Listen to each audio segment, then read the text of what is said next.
In this video, I'm going to make Usagi from Sailormoon. But before that, I decided to make her more interesting. I will be selling her on a public bidding on my Facebook page. Little figures. The start selling would be 600 pesos. So before the video, I'm going to show you guys some accessories that I made. You can use it as a keychain or a pendant.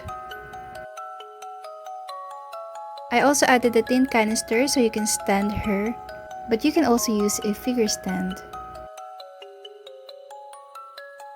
For the first box, we have Luna.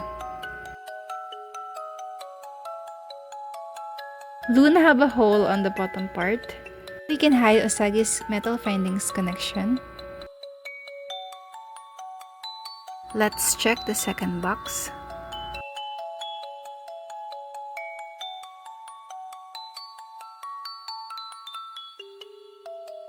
For the first one, we have Sailormoon bag, the magical wand.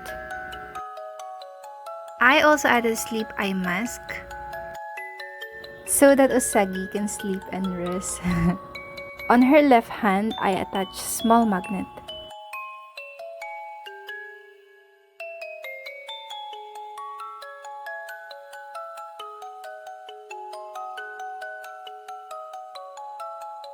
If you're interested to buy her in a public bidding, you can PM Little Figures for the updates.